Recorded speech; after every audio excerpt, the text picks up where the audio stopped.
Good evening, good evening, good evening. This is Bishop-elect Edlin Scott, and this is Phenomenal Leadership.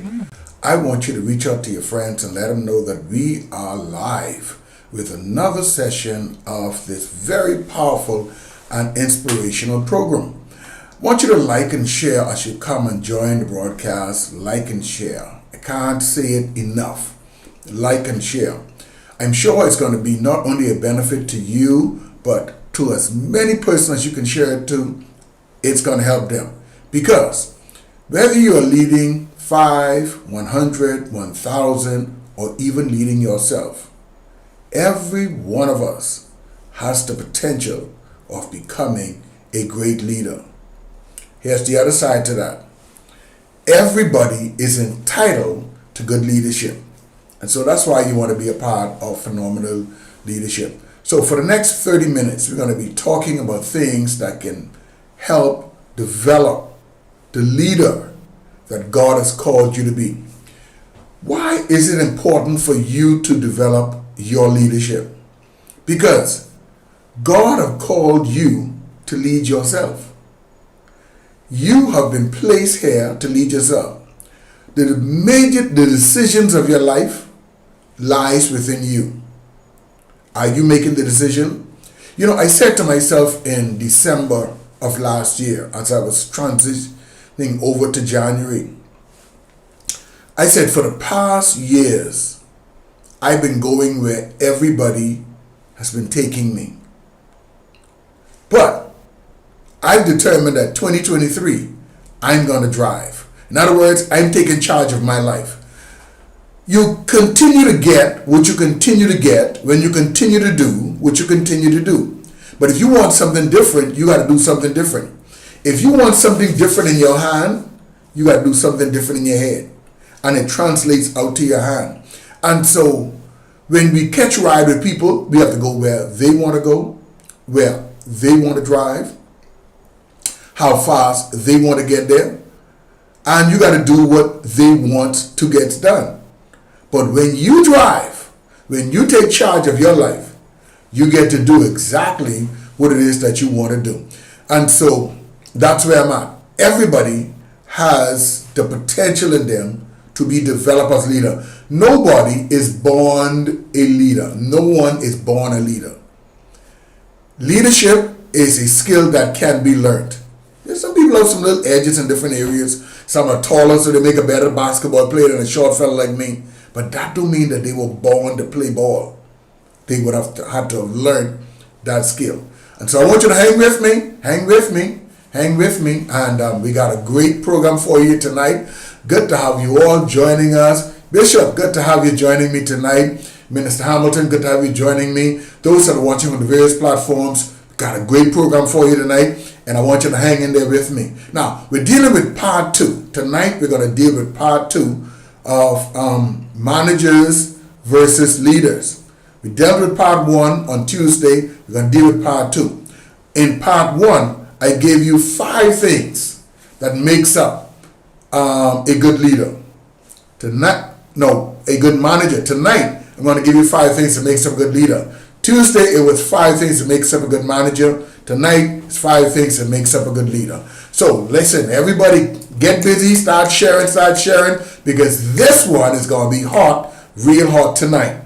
Well, I want you to pray for me. I'm headed to Mumbai and off to Visakhapatnam, India in the month of November. I want you to continue to pray for us that God, for Jesus' sake, will give us the covering, protection, and traveling mercies, and we'll be able to do the assignment that He has opened the door for us to do. I'm looking forward to it. This is one of the greatest seasons of my life. God said to me last year that this year is going to be the year of increase. And so for 2 years I've been praying about going to India, and finally those doors came swinging open in February of this year, and we're putting it all together, looking forward to going there. And next year I'm looking forward to going into Kenya. And so some mega doors are being opened for us. A lot of doors are being opened locally for us. And listen, if God opened the door with my little bit of strength, I'm going to go through those doors. All right, let's get into the night's teaching. I got 30 minutes. I got 5 minutes that's already gone, so I got 25 minutes to make this presentation tonight, and I pray that it's going to be a blessing to you. If you're struggling with Facebook, the Facebook feed, go over to the YouTube channel. Usually the YouTube channel is always running steady. So Edlin Scott at YouTube is my YouTube channel. So here's what.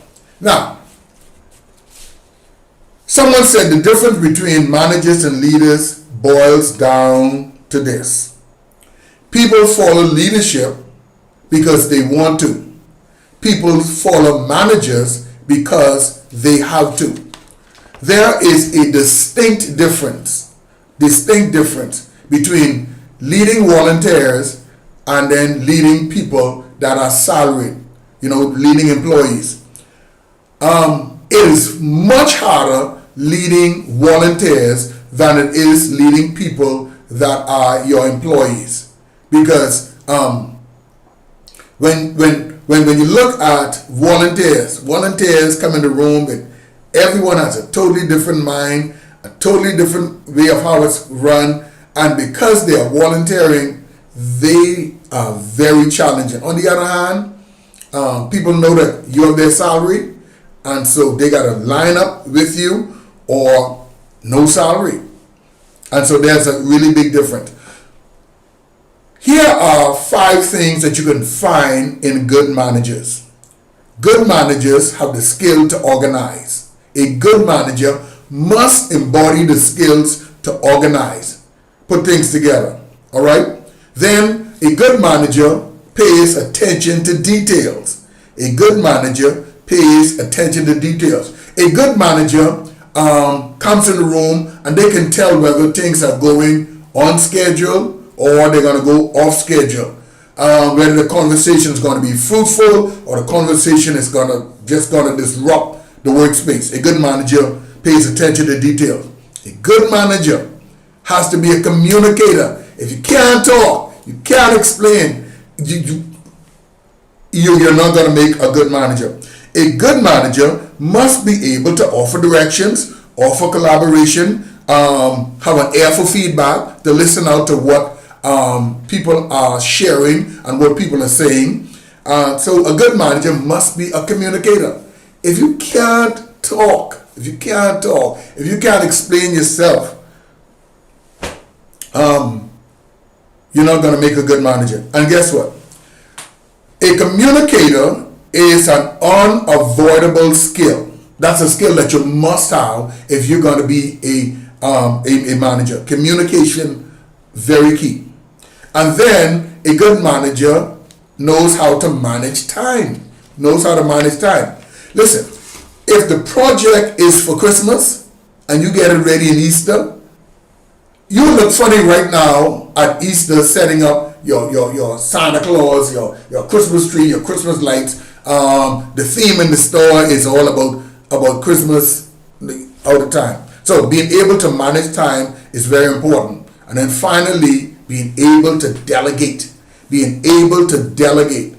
Knowing what you should hold on to, knowing what you should allow someone to do, and knowing that micromanaging is not important.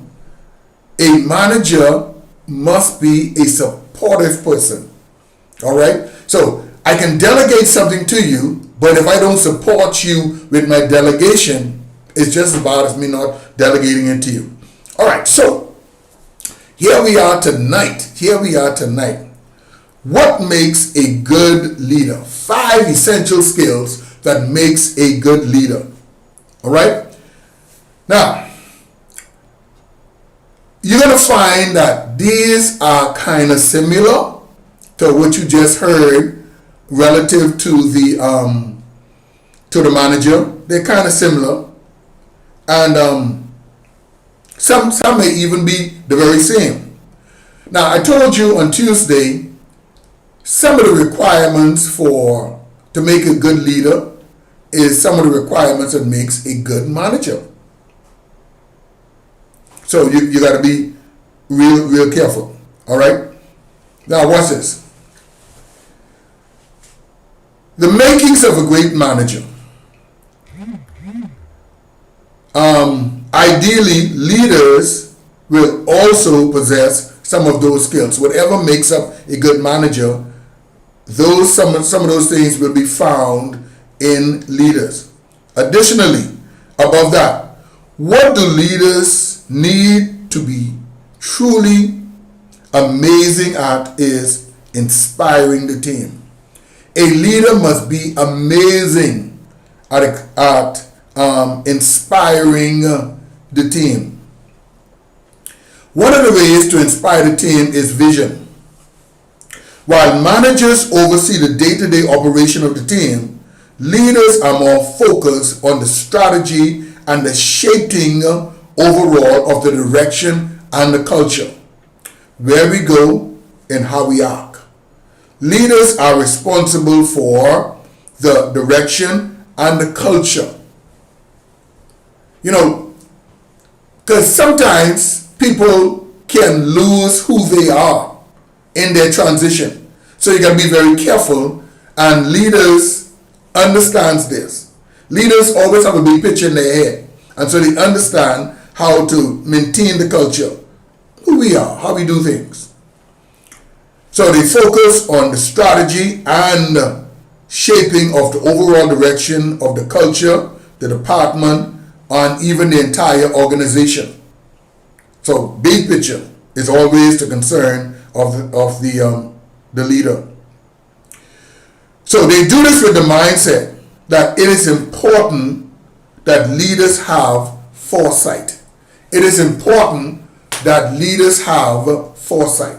A leader must see more than others see. A leader must see before others see. So a leader must be someone of foresight. All right?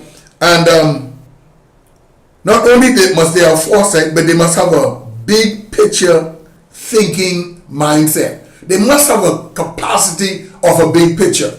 Because you could get busy doing little things that adds up to nothing, that makes no difference, that helps no change, doesn't even influence the situation. In other words, in basketball, they talk about all the focus should be around the ball. The ball, not you paying attention to what someone's saying in the bleachers. You looking at somebody, they distracting you in the bleachers, and the action is around the ball. So leaders always center their attention around where the action is. So they are a big picture thinker, and they have the capacity of big thinking. Managers, let's put it this way. A leader charts the course for where the ship goes. Managers make sure everything goes on the boat. I can really identify this guy. I like the cruise.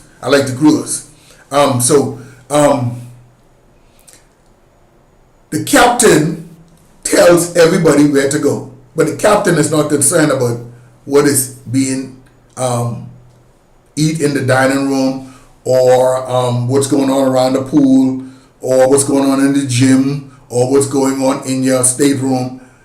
They are concerned about taking the boat from one destination to the next. And so the managers deals with those different departments. All right? So the captain, the leader, handles the steering of the ship, while managers direct the cruise. The second thing that should be embodied in leaders is they should be curious.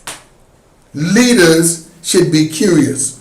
The best leaders aren't content with the status quo. Status quo means things the way they are. When David came to the battle, the thing was, none of us could beat Goliath. We don't fool with that. Goliath gonna kill us, so none of us better don't fool with Goliath. But David didn't accept things the way they are. David challenged it. There is one thing to be good, but there's another thing to be the best. I had an opportunity today to do something that I've never really done before. And after I was finished, probably maybe a 20 minutes presentation after I was finished. And so as myself and the manager was walking back to the office where we would have talked, I was just anxious. I said to them, they asked me, how do I think it went?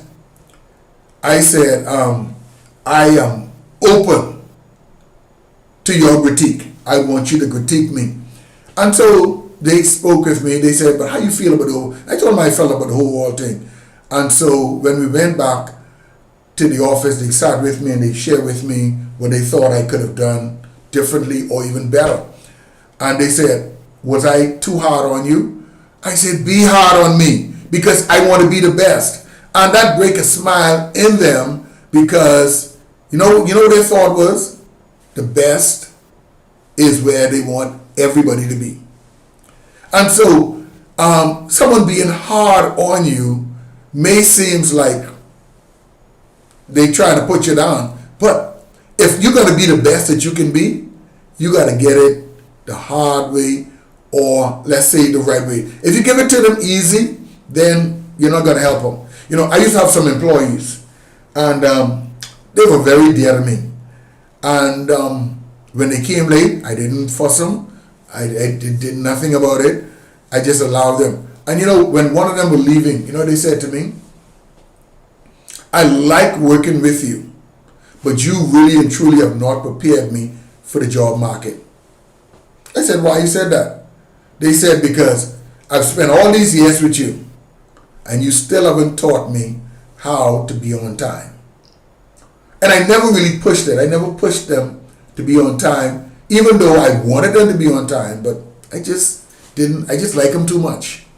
And so sometimes it's better to learn it the hard way and get it the right way. If learning it the hard way is going to bring out the best in me, then I want the best in me to come up. So leaders must be curious to not allow things to rest with the status quo. Instead, they are looking to challenge those norms and tackle the problems.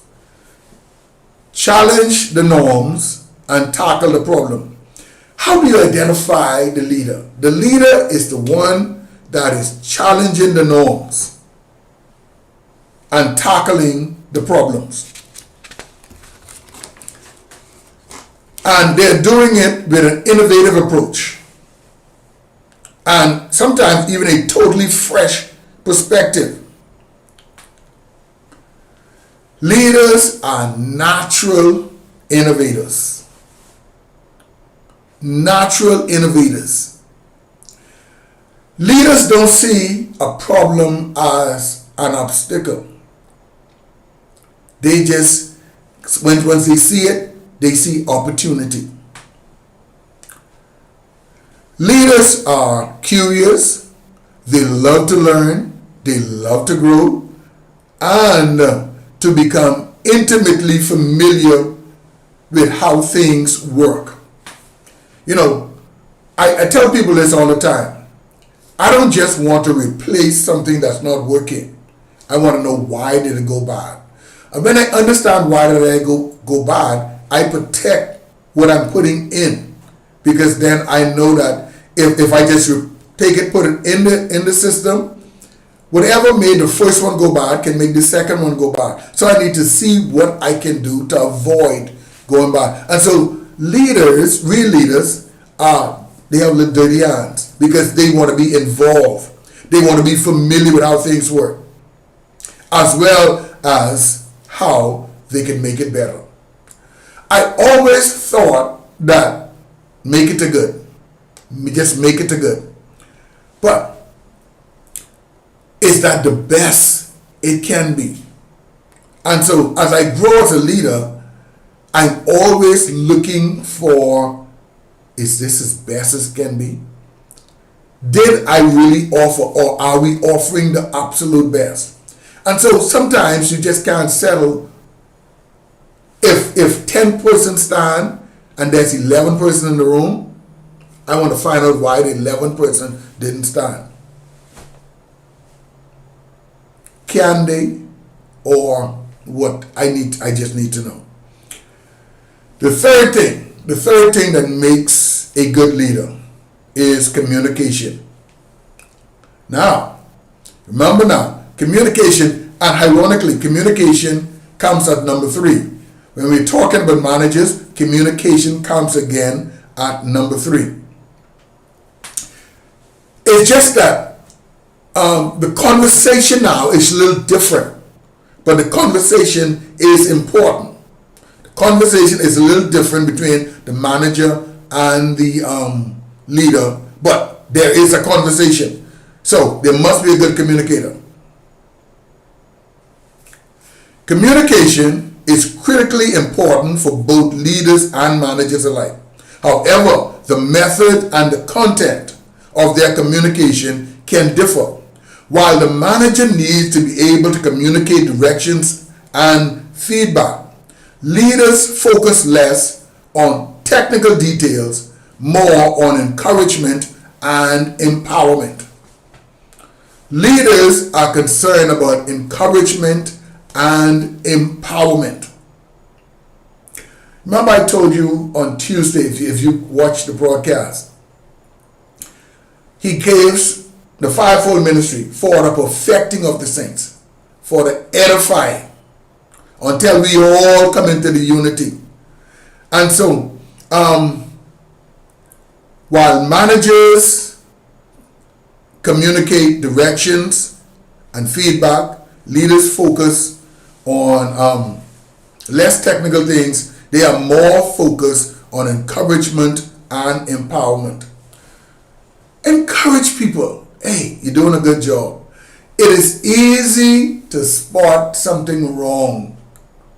But I tell you this, before you spot something wrong, you would have already seen about 5 things that's good.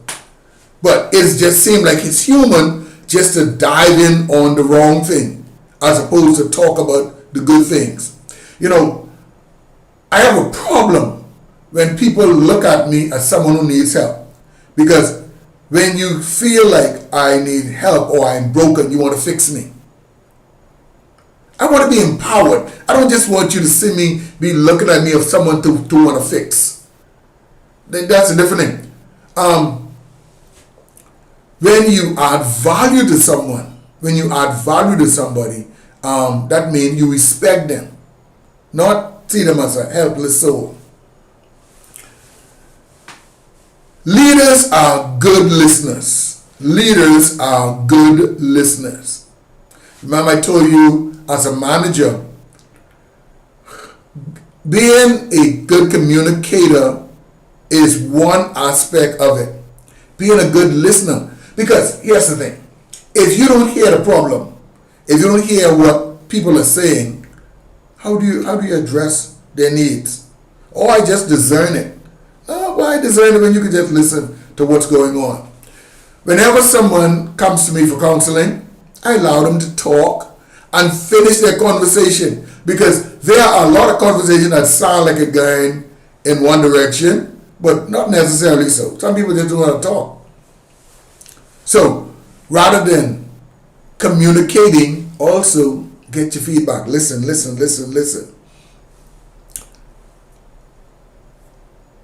Leaders need to know how to coach people to find the answer, coach them to find the answer. I used to think that counseling was all about telling people what to do. But that's the fun part. No. Counseling is coaching them so they can find the answers. Leaders have the ability to coach people to find the answers. If I take you there, more than likely, you can't find that way again on your own. But if I coach you and I stand behind you and let you find it on your own, then, of course, nowadays, it's a lot simpler because they just say, drop me a location, and you follow the location to the point. But leaders coach people how to find the answers, not just direct them. A leader knows when to step back and let other voices be louder. A good leader is someone that knows when to step back. A sign of a good leader isn't the person who knows everything, or who always be the one to say everything, or who has the loudest voice in the room. That's not necessarily a sign of a good leader. A sign of a good leader is the one that knows when to let someone else's voice be louder than yours. They know when to step back and let other voices be louder. And when they need to take action. The other day I was doing service and the lead praise team person was not there. And so the backups were there, but they were a little timid to start service. So I wasn't afraid. I knew all I needed to do was start the song. I knew they would take it over. So I started the song, and gradually I sung lower, as if my mic was going down and going down and going down. It really wasn't going down. I was just allowing them to see that, hey, this could start. And I guess they picked up on me, and then they started to follow me going down. And then, one of the real praise team leaders came through the door. One of the leaders came through the door. And then I could have stayed because I'm the pastor. But I quickly passed the mic off to them and say, hey, this is your thing, you do your thing. So you got to know. A good leader knows when people's voice need to be louder and when you need to allow them to take charge. The fourth thing that should be very common among leaders is this: emotional intelligence. In order for a leader to inspire people to follow them, as opposed to instruct them to follow them, they need a high level of emotional intelligence. This means that they can empathize with others. You want me to tell you who's smart? Who is the person that is smart? Is a person that knows what's going on with everybody and can be in touch with what's going on with everybody. You have to have feelings for people. You must have feelings. People don't want to know what you know until they know that you care. People want to know from leadership, can you help me? Do you care for me? Can I trust you? Can you help me? Do you care for me? Can I trust you? Emotional intelligence. Being able to empathize with others. Establish trust and genuine connection. Genuine connection. As pastors or leaders, we are very quick to put on rules. Pastors are really good at putting rules out there. But before rules, there must be relationship. People need relationship.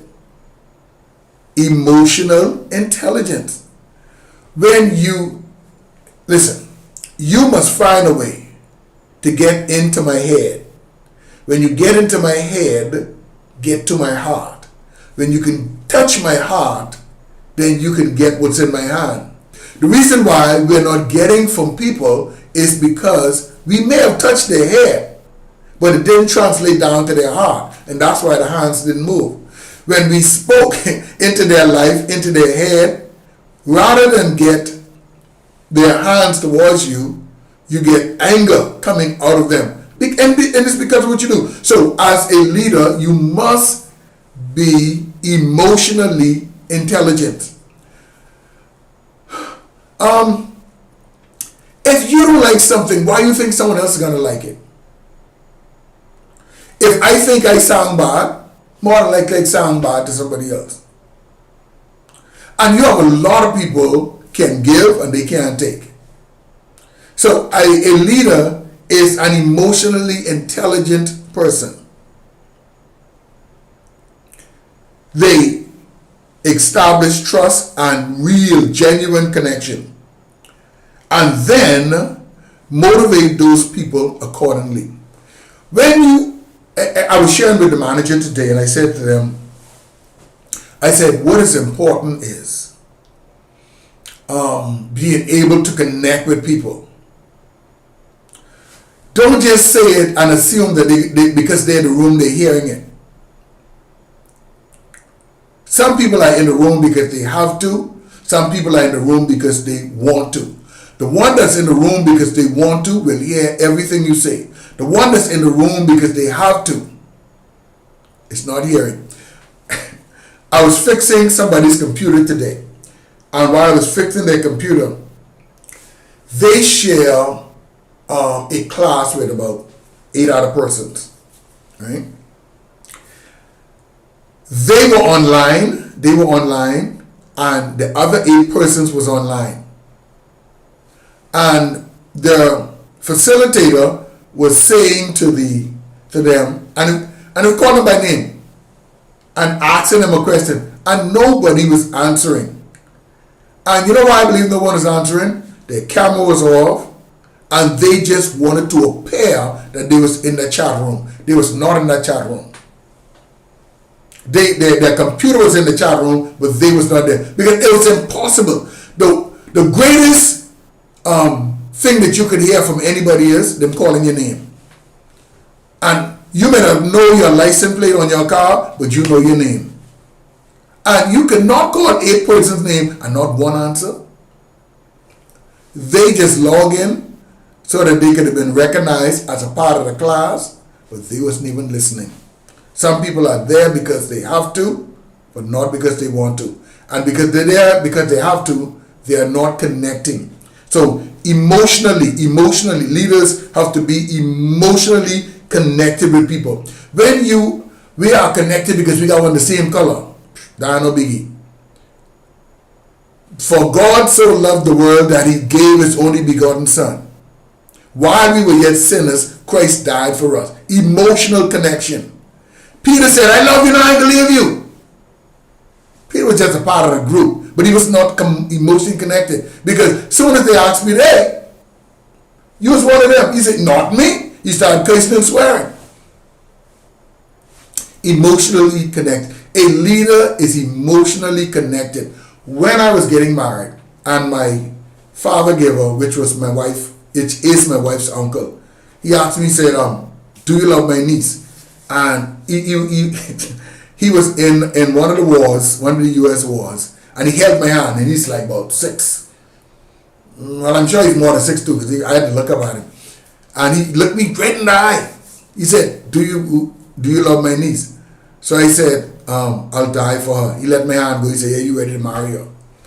Emotionally connected. Emotionally connected. It's a difference. Finally, the final ingredients, the final trait, the final character that should be in leaders is accountability. The most successful leaders are highly accountable.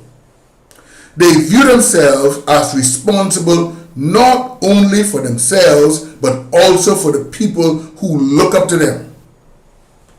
If you do not like me, you don't qualify to lead me. A good leader is accountable not only to themselves, but accountable to everybody else. Whatever I do, I was talking to a wife today, and she was saying she wondered whether or not the relationship that she's in, whether the husband recognizes that whatever he does affects everybody in the family. And you'll be amazed at the many relationships with people who don't realize whatever you do, it ain't just on your head, it's on the entire family head. Oh, it could be all right. No, it's on the entire family head. So, a leader is responsible not only for themselves, but everybody to follow. A leader believes he or she is accountable for those that they lead. All right?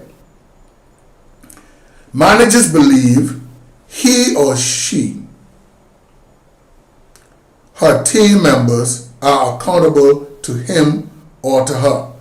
In other words, managers feel like, hey, if you only make your quota, You can come tell me, and you got to answer to me.